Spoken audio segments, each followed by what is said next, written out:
హైదరాబాద్లోని పారిశ్రామిక భూముల విషయంలో బీఆర్ఎస్ పోరుబాటకు సిద్ధమైంది. హెల్ట్ విధానంతో కలిగే నష్టంపై నిజ నిర్ధారణ కోసం పార్టీ బృందాలు క్షేత్రస్థాయికి వెళ్లనున్నాయి. బీఆర్ఎస్ అధినేత కేసీఆర్ ఆదేశాల మేరకు ఆయా పారిశ్రామిక వాడల్లో పర్యటించేందుకు 8 నిజ నిర్ధారక బృందాలు ఏర్పాటు చేశారు. ఈ బృందాలు రేపు ఎల్లుండి పర్యటించనున్నాయి. హైదరాబాద్ చుట్టుపక్కల ఉన్న పారిశ్రామిక వాడలను 8 క్లస్టర్లుగా విభజించి పార్టీ సీనియర్ నేతల ఆధ్వర్యంలోని బృందాలు పర్యటించనున్నాయి.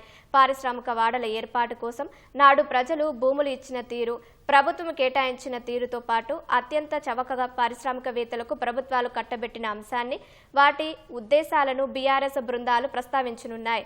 హరీష్ రావు, గంగుల కమలాకర్, దేశపతి శ్రీనివాస్, మెదక్ ఎమ్మెల్యేల బృందం పాసమైలారం, పటాన్ చెరువు, రామచంద్రాపురం ప్రాంతాలను సందర్శిస్తారు. కేటీఆర్, సత్యవతి రాథోడ్, పల్లా రాజేశ్వరరెడ్డి, మాధవరం కృష్ణారావు, కేపీ వివేకానంద, జీడిమెట్ల, కుకట్పల్లి ప్రాంతాల్లో పర్యటించనున్నారు. పార్టీ ముఖ్య నేతలు, మాజీ మంత్రులు, ఎమ్మెల్యేలు, ఎమ్మెల్సీలతో కేటీఆర్ టెలికాన్ఫరెన్స్ నిర్వహించి క్షేత్రస్థాయి పర్యటనలపై దిశానిర్దేశం చేశారు. 5 లక్షల కోట్ల విలువైన పారిశ్రామిక భూములను హెల్ట్ పేరిట ప్రైవేటు వ్యక్తులకు కట్టబెట్టేందుకు రాష్ట్ర ప్రభుత్వం ప్రయత్నిస్తోందని ఆరోపించారు.